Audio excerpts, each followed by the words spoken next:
Phone রেখে যখন রাস্তা ক্রস করব এমন সময় বড় একটা ট্রাক আমার দিকে তেড়ে আসে। পিছনে নামবো কিন্তু পিছনে আবার অন্য রাস্তায় গাড়ি চলাচল করতেছে। সামনে আগাবো কিন্তু সামনের দিক থেকে বড় গাড়িটা তেড়ে আসতেছে। কি করব কিছুই বুঝতে পারছি না। মাথায় হাত দিয়ে বসে গেলাম আর মাপসুরাইয়ের কথা মনে করলাম। হঠাৎ দেখলাম ট্রাকটা আমার মাথার উপর দিয়ে চলে গেল। আমি তো অবাক। হঠাৎ পিছন থেকে কেউ একজন কাঁধে হাত দিয়ে বলল, তুমি ঠিক আছো? আকাশ পিছনে ফিরে দেখে মাপসুরা আর বলল, তুমি এখন এখানে কিভাবে আসলে আর গাড়িটা মাথার উপর দিয়ে কিভাবে গেল? মাপসুরা বলল, তোমাকে কালকে কি বলেছিলাম মনে নেই যে আমি যে কোনো সময় এখন থেকে জমিনে আসতে পারবো আর গাড়িটা আমি উড়িয়ে নিয়ে গেছি আর তুমি এখন আমাকে স্মরণ করলে তাই চলে এলাম, না হয়তো তোমার বড় ধরনের বিপদ হয়ে যেত।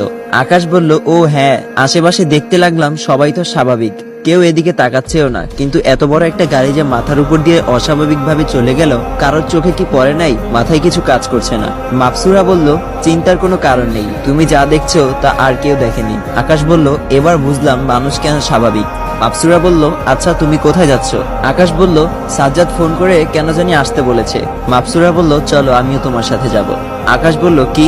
সাজ্জাদ দেখলে কি বলবে? আর যদি জিজ্ঞেস করে তুমি কে, তাহলে কি বলবো? মাপসুরা বলল, কি বলবে? আর যাই বলার বলুক, ওটা আমার উপরে ছেড়ে দাও, আমি দেখে নিব। মাপসুরা জোর করেই আকাশের সাথে চলে গেল। সাজ্জাদ আমার জন্য ওয়েট করতেছে। মাপসুরাকে নিয়ে গেলাম। সাজ্জাদ মাপসুরাকে দেখে হা করে তাকিয়ে আছে। আকাশ বলল, কি রে এমন হা হয়ে আছিস কেন? সাজ্জাদ বলল, তোর সাথে উনি কে রে?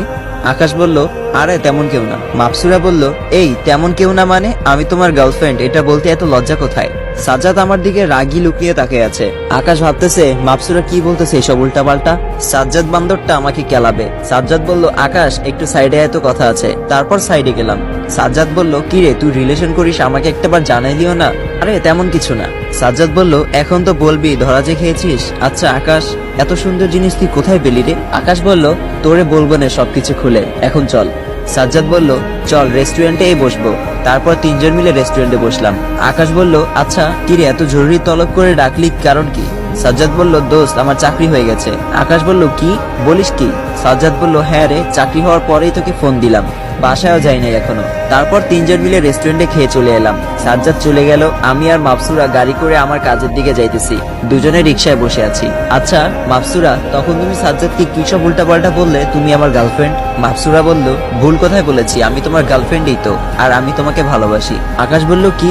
মাপসুরার কথা যেন বিশ্বাসই হচ্ছে না। সত্যি বলতেছো তুমি এসব? মাপসুরা বলল, হ্যাঁ সত্যি বলতে আমিও মাপসুরাকে প্রথম দেখায় ভালোবেসে ফেলেছি। মাপসুরা বলল, আচ্ছা আজকে কাজে না গেলে হয় না? চলো না আমরা দুজন দূরে কোথাও ঘুরে আসি।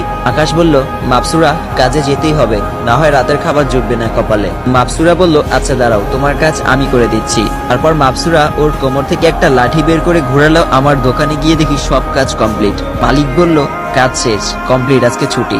মাপসুরা বলল, চলো এবার তো ঘুরতে যাব।